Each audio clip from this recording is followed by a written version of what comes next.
From the first book of Samuel.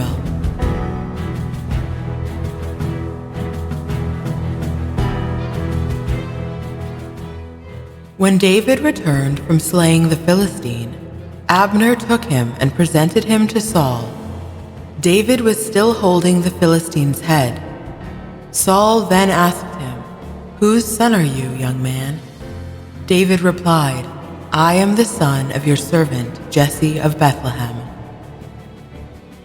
By the time David finished speaking with Saul, Jonathan had become as fond of David as if his life depended on him.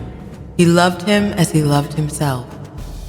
Saul laid claim to David that day and did not allow him to return to his father's house.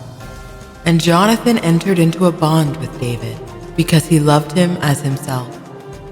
Jonathan divested himself of the mantle he was wearing and gave it to David, along with his military dress and his sword, his bow and his belt. David then carried out successfully every mission on which Saul sent him.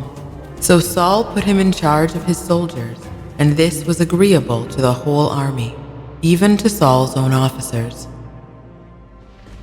At the approach of Saul and David, on David's return after slaying the Philistine, women came out from each of the cities of Israel to meet King Saul, singing and dancing, with tambourines, joyful songs, and sistrums. The women played and sang, "Saul has slain his thousands, and David his 10,000s."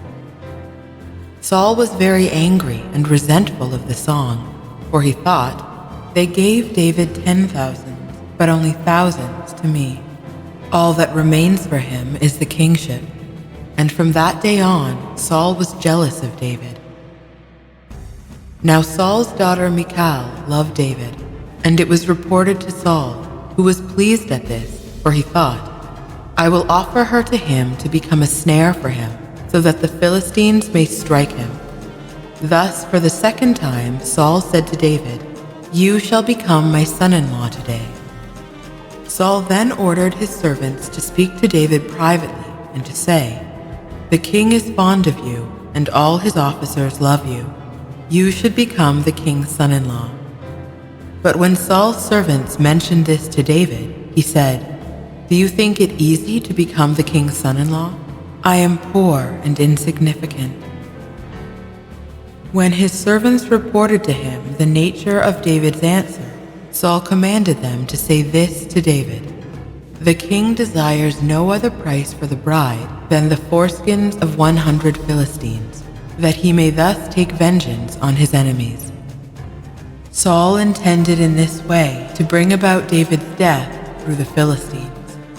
When the servants reported this offer to David, he was pleased with the prospect of becoming the king's son-in-law. Before the year was up, David made preparations and sallied forth with his men and slew 200 Philistines. He brought back their foreskins and counted them out before the king, that he might thus become the king's son-in-law. So Saul gave him his daughter Michal in marriage.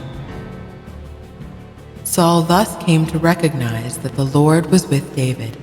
Besides, his own daughter Michal loved David. Therefore, Saul feared David all the more, and was his enemy ever after. The Philistine chiefs continued to make forays, but each time they took the field, David was more successful against them than any other of Saul's officers, and as a result acquired great fame.